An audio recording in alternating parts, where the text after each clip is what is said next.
Bonjour tout le monde. Alors vous allez commencer par prendre de la pâte translucide, de la pâte blanche, de la pâte ocre.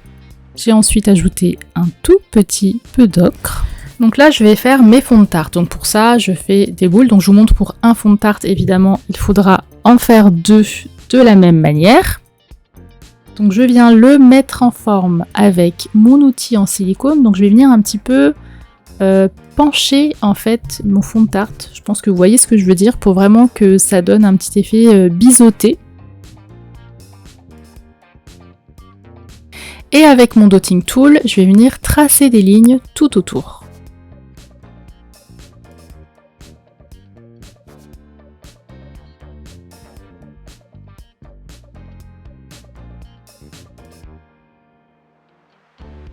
Donc on y va délicatement, moi j'appuie en fait pour pas tout déformer et ensuite je trace avec le dotting tool. Puis je viens tout remettre en forme correctement avec mon outil en silicone. Donc ça c'est vraiment pour donner un petit peu un côté arrondi à cette espèce d'effet cannelé que vous avez tout autour du fond de la tarte.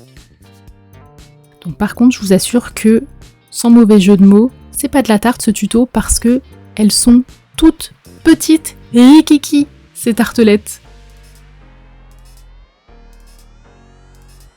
Donc j'en ai... Voilà, j'éviterai le mot. Une fois que je suis satisfaite de la texture, je vais venir décoller mon fond de tarte de ma petite plaque en verre.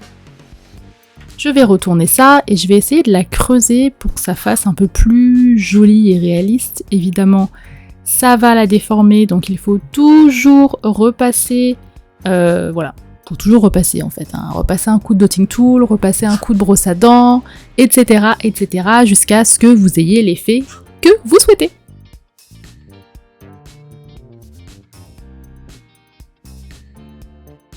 Donc là, je viens vraiment creuser, voilà, pour vraiment avoir un petit peu de profondeur comme je le souhaite.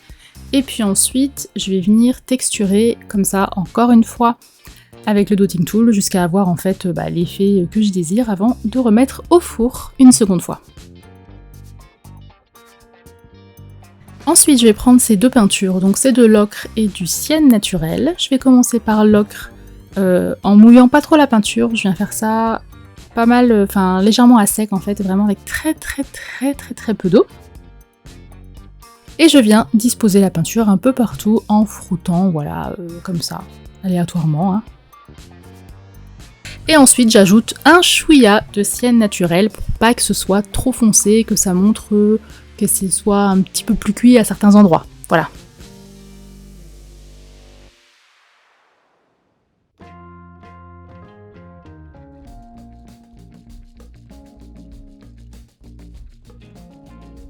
Donc voilà ce que ça vous donne une fois qu'elles sont colorées.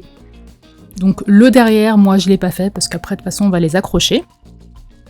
Ensuite je viens mélanger du jaune citron avec du jaune tournesol, puis avec du translucide.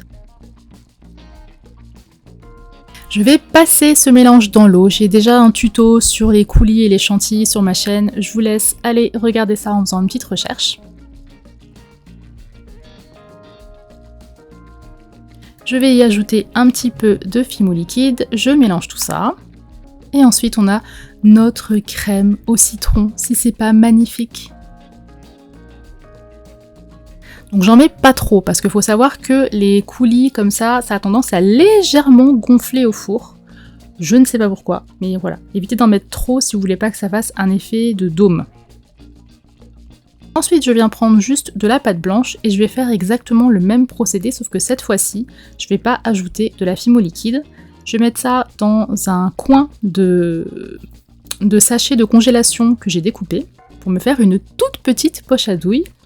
Je viens découper le bout et je fais des petits tests là sur mon papier. Alors, je peux vous dire que j'en ai hyper compliqué. Je m'y suis reprise à plusieurs fois pour faire cette fleur. Voilà. Mais après, j'y suis arrivée finalement, même si c'était pas trop simple, parce qu'en fait, voilà, ça faisait toujours des tas comme ça au milieu, ça faisait comme une petite pyramide, il fallait que j'enlève l'excédent, et souvent, ça détruisait ma fleur. Donc ensuite, j'ai récupéré, vous savez, de la crème là du début au citron et je l'ai utilisée pour faire le centre de la jolie fleur. Voilà ce que ça donne. Une fois qu'elles sont terminées, on les repasse au four une dernière fois. Maintenant qu'elles sont cuites, qu'elles sont terminées, bon, j'ai un pétale qui est un petit peu bancal, mais c'est pas grave. On regardera pas cette oreille-là, on regardera l'autre. Je vais attacher donc mes puces d'oreille. Donc pour cela, la technique que je préfère, moi, c'est de bloquer directement la puce d'oreille dans de la Fimo pour ensuite, excusez-moi, c'était pas la dernière fois, pour ensuite remettre une dernière fois au four. Parce que déjà d'une, je n'ai pas de colle spécial bijoux. De deux, j'ai la flemme d'en acheter. Donc du coup, comme j'ai la flemme d'en acheter, c'est la technique que j'utilise, elle me va très bien. Si vous avez de la colle à bijoux qui fonctionne très bien, qui ne risque pas de se décoller, etc., utilisez-la. Voilà, faites vraiment comme vous le souhaitez. Moi, ce ne sont que des options. Donc voilà, j'ai tout accroché avec un petit peu de Fimo liquide, tout ça, je remets au four.